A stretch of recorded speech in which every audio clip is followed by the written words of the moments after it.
I was there. Talks by men who saw the making of history. Nowadays, a passenger to America has no misgivings. But nearly a generation ago, a terrible catastrophe in mid-ocean had to mark the end of an era of peril in Atlantic transport. On the 15th of April, 1912, the Titanic struck an iceberg, and in a couple of hours a great liner had sunk on her maiden voyage at a cost in human life of 1,500 souls. Commander Lightoller was second officer, and when he had seen the last of the insufficient lifeboats pull away from the ship, he plunged into the sea and was ultimately rescued. All the other officers who went down with the ship were drowned. Commander Lightoller. Altogether, I have had 4 shipwrecks and a fire during my 30-odd years at sea.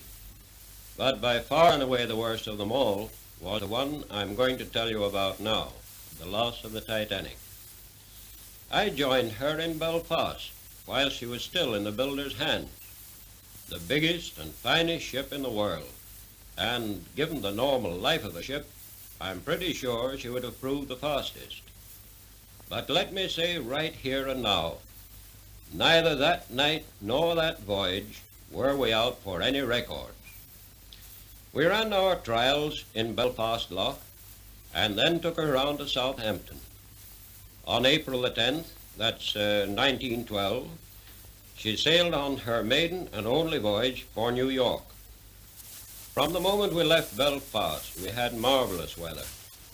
And even when we got out on the Western Ocean, or Atlantic, as you probably know it, it was as smooth as the proverbial mill pond, not a breath of wind, and the sea like a sheet of glass. In any other circumstances, those conditions would have been ideal.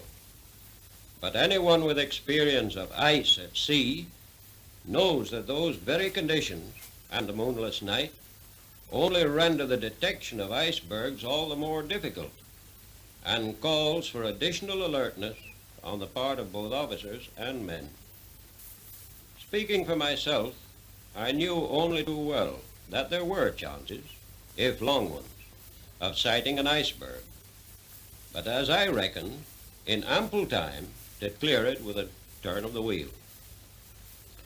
On that night of April the 14th, we all, that is, the captain and officers, knew perfectly well that we were just about entering the region where ice might be sighted at that particular time of the year, and had taken all necessary precautions. Now, throughout the day, there had been the usual wireless messages from different ships reporting the weather, odd icebergs, and so forth. But as none of these bergs reported lay on our course, well, they didn't directly concern us.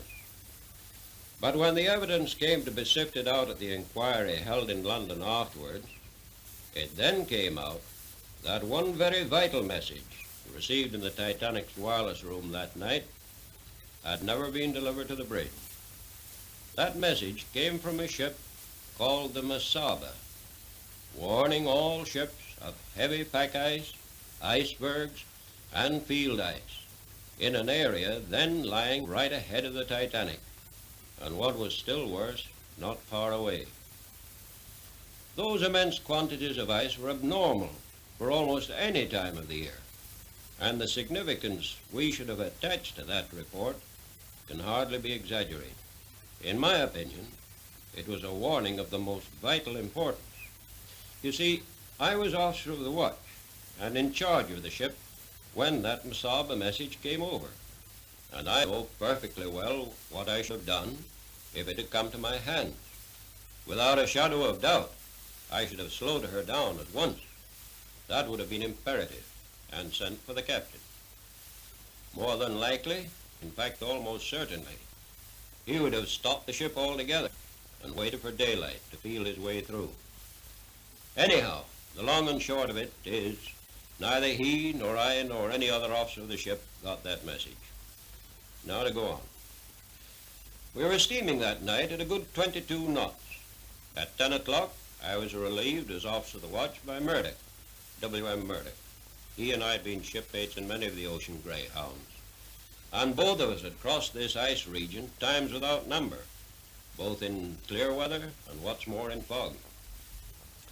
After the usual formalities, I handed over, wished him joy of a few perishing cold hours, and went below. I expect his watch went on as mine had done. Nothing to see and nothing to hear except the distant roar of the water at her bows, that and the half-hourly bells with a lookoutman's cry of all's well. Of course, he knew nothing of the death trap lying ahead of us, any more than I did. And so 5 bells, 6 bells, and 7 bells went by. But barely 10 minutes had passed after the sound of the last bell when there were 3 sharp clangs on the crow's nest bell, followed by a cry from the lookout cage, "Ice right ahead, sir." Murdoch evidently saw the mass of ice practically at the same time as the lookout men and shouted, "Hard a starboard, full speed astern." His idea was to swing her bow clear and then put the helm hard over the other way and so swing her stern clear. And given half a chance, I believe he'd have done it. But going at that speed, it was too late. As it was, her bow swung a bit, but not enough, and she struck. She took the blow along her starboard side, masses of ice actually falling on the foredeck.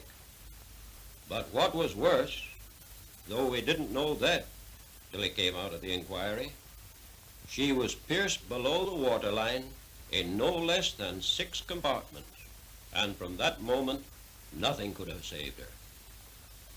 I was lying in my bunk when I felt the slight jar, not any sense of collision, but more a kind of shiver that ran through the ship.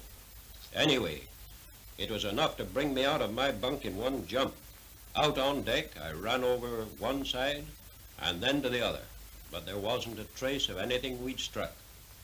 So back I went to my bunk and just waited. If I was wanted, naturally my cabin would be the first place where anyone sent for me would look. You see, apart from being nearly frozen, even an officer, when off watch, isn't exactly welcomed on the bridge, either in pajamas or anything else. Anyway, it wasn't long before Boxall, the 4th officer, poked his head round my door and said, "Do you know we've struck an iceberg?" "I know you've struck something," I told him, not thinking it anything serious and feeling none too pleased. Then he said, "The water's up to F deck in the mailroom." There was no need for him to say anything more. I was into a pair of pants, sweater, and bridge coat and out on deck almost as soon as he was. Now we'd been running under a big head of steam, and the sudden stopping of the engines lifted every safety valve, and as a result, the steam roared off at all exhausts. The row was absolutely deafening. Added to that, the engineers started to blow the boilers down. Shout as loud as you liked. No one could hear a word. At the same time that Boxall had called me, the order had been given, all hands on deck. And I met my watch tumbling up on the boat deck just as I got there. And the boat deck, just in case you don't know, is the top deck of all. I got hold of the bosun's mate and sort of showed him with my hands that I wanted him to start the men stripping off the boat covers. Now, in the merchant service, men are taught to think and, if necessary, act for themselves. They don't wait for pipes or bugles, and I can tell you, the 700-odd survivors of that night can thank God they don't. Every man jack just went about his job well as if it were an everyday occurrence.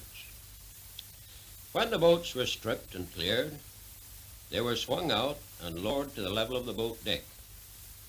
Just a little while before they were ready to swing out, I happened to meet the captain, and I asked him, by cupping my hands over his ear and yelling at the top of my voice, "Shall I get the women and children away, sir?" He just nodded, so I started to fill the first boat. Just about now, thank goodness, the roar of escaping steam stopped, and passengers, now they could hear themselves think, started asking me, "Why are you getting the boats out? And why are you putting women and children in them?" I told them it was merely a precaution, and that very likely they'd all be taken on board again at daylight, or at the worst, taken on board the ship everyone could clearly see only a few miles away. We could see all her lights quite plainly. But here again we were up against it. That ship was the Californian, and though her lights were plain to everyone on board the Titanic, she seemed to pay not the slightest heed either to our wireless calls or to the distress signals we were firing every minute.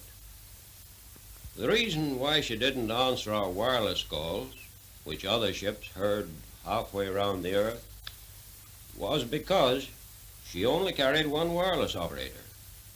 And when we struck the iceberg, he'd just gone off watch, so it was no fault of his. But why no notice was taken of our distress signals, shells that are fired hundreds of feet up into the air to explode with a cascade of stars, heaven only knows. What a chance her captain missed. He could have laid his ship right alongside the Titanic and taken practically every soul on board. However, he didn't, and the two ships gradually drifted further and further apart. And, according to the officer of the watch of the Californian, the Titanic's lights disappeared at 2:40 a.m. They did, and with his own eyes, he'd personally witnessed one of the greatest tragedies of the sea. But to go back again, at the time of getting away the first few boats, no one believed that the ship was actually in any danger. I'm afraid my own confidence that she wouldn't or couldn't sink rather conveyed itself to others, for there were actually cases where women absolutely refused to be put in a boat. I remember one young couple, evidently not long married, walking up and down the boat deck. I asked the girl, she was only a girl, from the western states I should say, if I should put her in a boat. But no, she wouldn't be parted from her husband. Not on your life, she said. We've started together, and we'll finish together. Brave girl, but she didn't know how near that finish was. Certainly I didn't. As time went on, I could see the bows of the ship getting steadily lower and lower in the water. Now, between lowering one boat and another, I frequently took a run forward and a quick look down a long stairway that led from the boat deck 3 or 4 decks down. Frankly, I'm never likely to forget the sight of that cold greenish water creeping step by step up that stairway. Some of the lights were shining down on the water, and others, already submerged, were giving it a sort of ghastly transparency. But for my purpose, I could tell by that staircase measurement exactly what was happening, how far down she'd gone, and how quickly she was going. Just when I first realized how desperately serious things were, I don't know. But I do know that before many boats were away, I got to piling more and more people into them, partly because I now knew she was going, and partly because the boats were not remaining by the ship to be filled to their full capacity when waterborne, a far easier job than lowering them with their full complement from that tremendous height. Another thing, it was plain to me that if we were going to avoid the unutterable disgrace of going down with boats still hanging at the davits, we'd got not only to take chances, but we got to work like blazes. I've always admired the coolness and efficiency of merchant sailors in a tight corner, and I've seen a few. But that night, well, the Titanic's men set up a standard that'll never be beaten. Every single boat was filled and lowered from davit head to water and got away without an accident of any kind. And that despite the pitch-black night and the conditions we were working under. The same tribute must be paid to the passengers for the courage they showed. for by the time little more than half the boats had gone, I knew, and I'm pretty certain they knew, that she was definitely going down. You've got to remember, the Californian had drifted away. There weren't enough boats to take half the people, and the chances of the other half in that icy cold water were absolutely nil. Yet, there was never the slightest attempt to get into a boat out of turn. In fact, with the last couple of boats, it was even difficult to find women to fill them, though of course there were still a good many on board. Then came the very last boat of all, and it was a sort of raft with collapsible canvas sides, stowed upside down on top of the officers' quarters, and that's above the boat deck. A seaman named Hemming, he'd been with me in many of the mail boats, he and I cut this one adrift and threw it down on the water, which was now about 2 feet above the boat deck.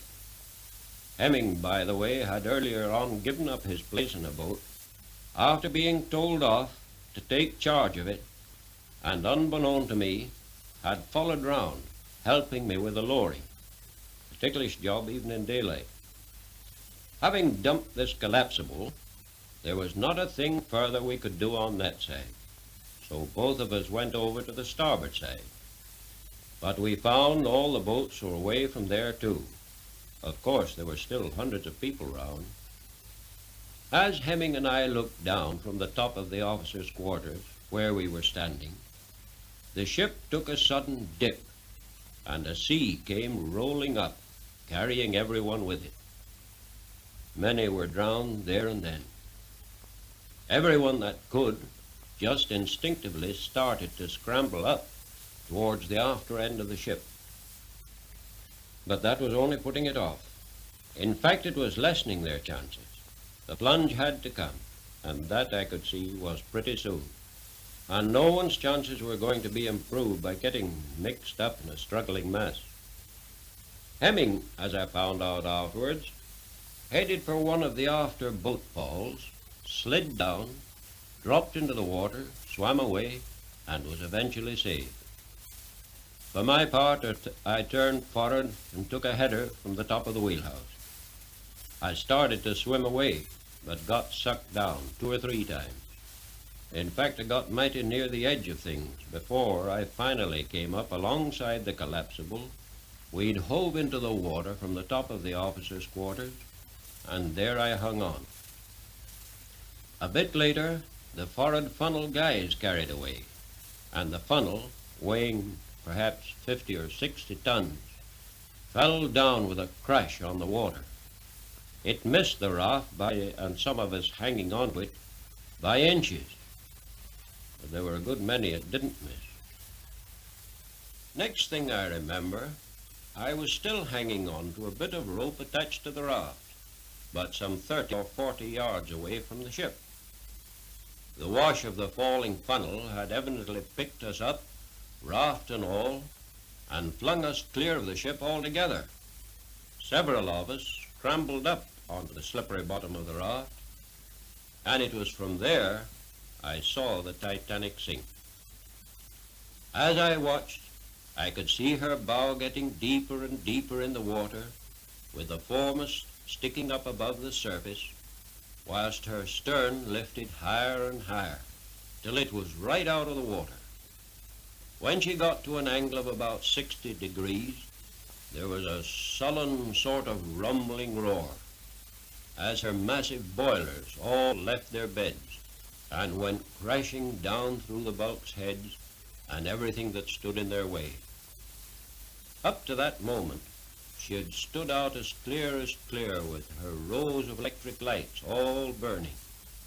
When the boilers broke away, she was, of course, plunged into absolute darkness, though her huge black outline was still perfectly distinct up against the stars and sky. Slowly, she reared up on end, till at last she was absolutely perpendicular. Then, quite quietly, but quicker and quicker, she seemed just to slide away under the surface, and disappear. As she vanished, everyone round me on the upturned boat, as though they could hardly believe it, just said, "She's gone." Some little time later, I found that the senior wireless operator was standing just behind me, and from the wireless messages he told me he'd received from different ships, I figured up in my mind that the Cunard liner Carpathia, one that he said was coming to our rescue, should be up about daylight.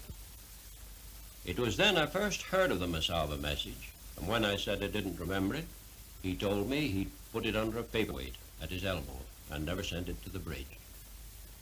Many died from cold during the night, the wireless operator amongst them, and a mighty long time it seemed before daylight broke, standing wet through and up to our knees in icy water on that upturned boat. Frankly, I don't think many of us expected to see daylight. At one time during the night, someone suggested we should say, "Our Father," and I don't think it was exactly scare that made everyone join in.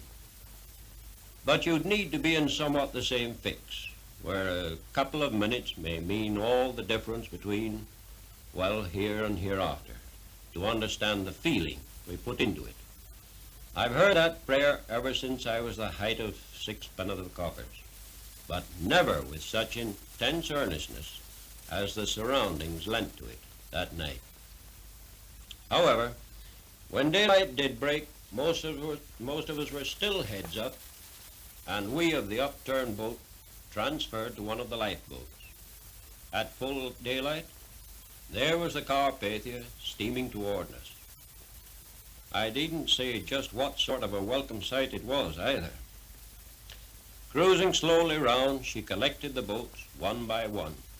Mine, I know, was loaded down to the gunwales, and no easy job to keep afloat in the rising sea. At last, everyone was safely on board, and with the 700-odd survivors of that night, she turned away from that tragic spot and headed for New York.